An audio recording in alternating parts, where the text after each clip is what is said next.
Hello guys, welcome to my YouTube channel AH Education Academy. I hope you are doing great. The topic we will discuss today is Introduction to Blood.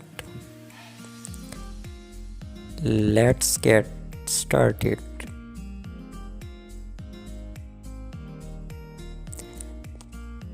In this topic we will discuss introduction of blood, properties of blood, जिसमें हम देखेंगे blood का colour, volume, reaction and pH, specific gravity and viscosity, और last में हम देखेंगे composition of blood, जिसमें हम ब्लड सेल्स को देखेंगे, प्लाज्मा को देखेंगे और सीरम को देखेंगे।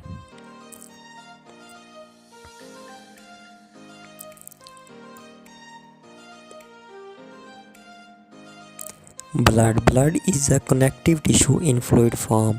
ब्लड बेसिकली कनेक्टिव टिश्यू होता है। हम ब्लड को, इधर एक क्वेश्चन अराइज होता है, हम ब्लड को एज अ कनेक्टिव टिश्यू क्यों कंसीडर करते हैं? Because it connects body system and transport oxygen and nutrients to all part of the body. Blood को हम कनेक्टिव टिश्यू इसलिए कहते हैं क्योंकि ये जो हमारे बॉडी के सिस्टम्स होते हैं ना, उनको आपस में कनेक्ट रखता है और ऑक्सीजन और न्यूट्रिएंट्स की जो ट्रांसपोर्टेशन है वो कौन करता है? ब्लड करता है। हम blood is considered as the fluid of life, fluid of growth, fluid of health. हम ब्लड को फ्लूइड ऑफ हेल्थ लाइफ भी कहते हैं, फ्लूइड ऑफ ग्रोथ भी कहते हैं, फ्लूइड ऑफ हेल्थ भी कहते हैं। अब हम फ्लूइड ऑफ लाइफ क्यों कहते हैं? Because it carries oxygen from lungs to all part of the body and carbon dioxide from all parts of the body to the lungs. हम ब्लड को फ्लूइड ऑफ लाइफ इसलिए कहते हैं क्योंकि ये हमारी जो रिस्पायरेटरी गैसेस हैं ना, उनकी ट्रांसपोर्ट जो होती है ना, वो ब्लड के थ्रू ही हो रही होती है, ब्लड ही कर रहा होता है। ये मेनली ब्लड का फंक्शन है। मीन के ये ऑक्सीजन को कैरी करता है हमारे लंग्स से और all part of the body तक ले जाता है, और कार्बन डाइऑक्साइड को हमारी पूरी बॉडी से लेकर लंग्स की तरफ ले आता है। हम ब्लड को फ्लूइड ऑफ ग्रोथ क्यों कहते हैं? क्योंकि जो हमारे न्यूट्रिटिव सब्सटेंस होते हैं डाइजेस्टिव सिस्टम से, उसको भी ब्लड कैरी करता है, और हार्मोन जो एंडोक्राइन ग्लैंड से जो हार्मोन्स आते हैं उसको भी हमारा ब्लड ही वो कैरी करता है और उसे टिश्यू की तरफ ले जाता है। आगे हम इसे फ्लूइड ऑफ हेल्थ क्यों कहते हैं? क्योंकि ये हमें, because it protect the body against the disease and get rid of waste product and unwanted substance by transporting them to the excretory organ like kidneys. हम ब्लड को फ्लूइड ऑफ हेल्थ इसलिए कहते हैं क्योंकि ये हमारी बॉडी को protect कर रहा होता है डिजीज़ से, और जो वेस्ट प्रोडक्ट होता है हमारा, उससे हमें गेट राइड करता है, और अनवांटेड सब्सटेंस होते हैं जो बॉडी में, उसको ट्रांसपोर्ट करता है जो हमारी excretory organ like kidney. Next हम देखते हैं प्रॉपर्टीज़ ऑफ ब्लड, जिसमें हम पहले देखते हैं colour. Blood is red in color. Arterial blood is scarlet red and because it contain more oxygen, and venous blood is purple red because of more carbon dioxide.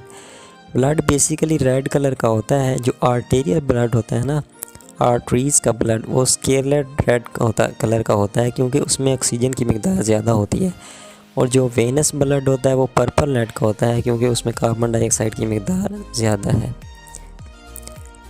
आगे है volume. Average volume of blood in normal adult is 5 litre. जो average volume है ना normal adult में वो है 5 litre. जो new born baby है उसमें the volume is 450 millilitre. It increases during growth and reach 5 litre at the time of puberty. जो न्यू बॉर्न बेबी है उसमें जो ब्लड का वॉल्यूम है वो 450 मिलीलीटर होता है, जो कि इंक्रीज़ होता रहता है ग्रोथ के दौरान और 5 लीटर तक पहुंच जाता है। In female it is slightly less and is about 4.5 litre. Females में ये थोड़ा सा कम होता है, जो अप्रॉक्सीमेटली 4.5 लीटर होता है। It is about 8% of the body weight in a normal young healthy adult weighing about 70 kg। Next है reaction and pH. Blood is slightly alkaline and its pH in normal condition is 7.4। Blood जो basically होता है ना वो slight alkaline nature का होता है, उसकी pH होती है ना वो 7.4 होती है।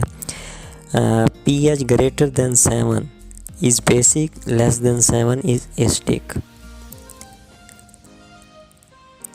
नेक्स्ट है स्पेसिफिक ग्रेविटी। जो स्पेसिफिक ग्रेविटी जो टोटल ब्लड की है ना वो है 1.052 टू 1.061, और ब्लड सेल्स की जो स्पेसिफिक ग्रेविटी है वो है 1.092 टू 1.101, और जो स्पेसिफिक ग्रेविटी प्लाज्मा की है वो है 1.022 टू 1.026। ये एग्ज़ाम पॉइंट ऑफ व्यू से इम्पोर्टेंट है। नेक्स्ट है viscosity. Blood is 5 times more viscous than water. It is mainly due to red blood cells and plasma protein. जो प्लाज्मा होता है ना, ब्लड होता है ना, वो 5 टाइम मोर विस्कस होता है दैन वाटर से। मोर विस्कस क्यों होता है? क्योंकि ब्लड में ब्लड सेल्स पाए जाते हैं जिसे हम फॉर्म्ड एलिमेंट भी कहते हैं, और लिक्विड पोर्शन भी पाया जाता है जिसे हम प्लाज्मा भी कहते हैं। नेक्स्ट हम देख रहे हैं कंपोजिशन ऑफ ब्लड। ब्लड की कंपोजिशन क्या है? Blood contains blood cells which are called formed element and liquid portion known as plasma. Blood cells contain करता है जिसे हम फॉर्म्ड एलिमेंट कहते हैं, और जो लिक्विड पोर्शन होता है उसे हम प्लाज्मा कहते हैं। नेक्स्ट हम प्लाज्मा की कंपोजिशन देख लेते हैं। प्लाज्मा बेसिकली 92 टू 93% वाटर पर मुश्तमिल होता है, और 7% से 8% सॉलिड पर मुश्तमिल होता है, जिसमें आ जाते हैं ऑर्गेनिक सब्सटेंसेस आ जाते हैं और इनऑर्गेनिक सब्सटेंसेस आ जाते हैं।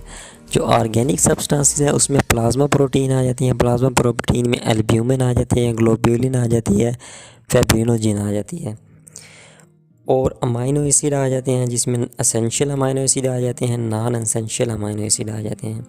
कार्बोहाइड्रेट्स आ जाते हैं जिसमें ग्लूकोज आ जाता है, फैट्स में ट्राइग्लिसराइड आ जाते हैं, कोलेस्ट्रॉल आ जाते हैं, फॉस्फोलिपिड्स आ जाते हैं, और इंटरनल सेक्रीशन में आ जाते हैं हार्मोन्स, और एंजाइम्स में आ जाते हैं amylase, carbonic anhydrates, acidic phosphatase, alkaline phosphatase, lipase, esterase, protease और ट्रांस अमाइनेज। और नॉन प्रोटीन नाइट्रोजीनियस सब्सटेंसेस में आ जाते हैं ammonia, creatinine, xanthine, hypoxanthine, urea और यूरिक एसिड, और आखिर में आ जाती हैं एंटीबॉडीज़। और इनऑर्गेनिक सब्सटेंसेस में sodium, calcium, potassium, magnesium, bicarbonate, chloride, phosphate, iodide, iron और कॉपर वगैरह आ जाते हैं। नेक्स्ट है ब्लड सेल्स। ब्लड में ना बेसिकली 3 टाइप के सेल पाए जाते हैं, जिसमें एक वाइट ब्लड सेल्स, एक रेड ब्लड सेल्स और एक प्लेटलेट्स। रेड ब्लड सेल को हम एरिथ्रोसाइट्स भी कहते हैं, वाइट ब्लड सेल्स को हम ल्यूकोसाइट्स भी कहते हैं, और प्लेटलेट्स को हम थ्रोम्बोसाइट्स भी कहते हैं। नेक्स्ट है हीमोक्रेटिक वैल्यू। ये भी एग्ज़ाम पॉइंट ऑफ व्यू के मोस्ट इम्पोर्टेंट शॉर्ट क्वेश्चन है। जब हम ब्लड को हीमोक्रेटिक ट्यूब में कलेक्ट करते हैं एंड एक सूटेबल एंटीकोएगुलेंट के साथ, और उसे सेंट्रीफ्यूज करते हैं 3000 RPM पे, जो रेड ब्लड सेल्स होते हैं ना वो नीचे सेटल डाउन बॉटम की तरफ चले जाते हैं, और जो प्लाज्मा होता है ना वो टॉप पर आ जाता है। जो टोटल ब्लड होता है ना उसका प्लाज्मा जो होता है वो 55% होता है, और रेड ब्लड सेल्स होते हैं ना वो 45% होते हैं। इसी रेड ब्लड सेल्स के वॉल्यूम को जब हम परसेंटेज में एक्सप्रेस करते हैं ना तो उसे हम कहते हैं हीमाटोक्रेट वैल्यू, और हीमाटोक्रेट वैल्यूज़ को हम पैक सेल वॉल्यूम भी कहते हैं। और प्लाज्मा और रेड ब्लड सेल्स के दरमियान एक लेयर पाई जाती है जिसे हम कहते हैं वाइट बफी कोट। ये white buffy coat is form by the aggregation of white blood cells and platelets. Next serum and plasma. Serum और प्लाज्मा में क्या फ़र्क है?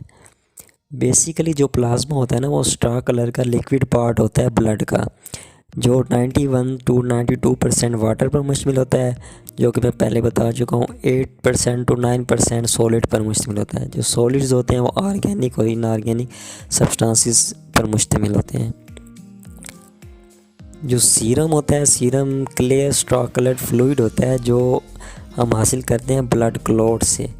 जब हम ब्लड को कलेक्ट करते हैं ना कंटेनर में, it clot in this process the fibrinogen is converted into fibrin.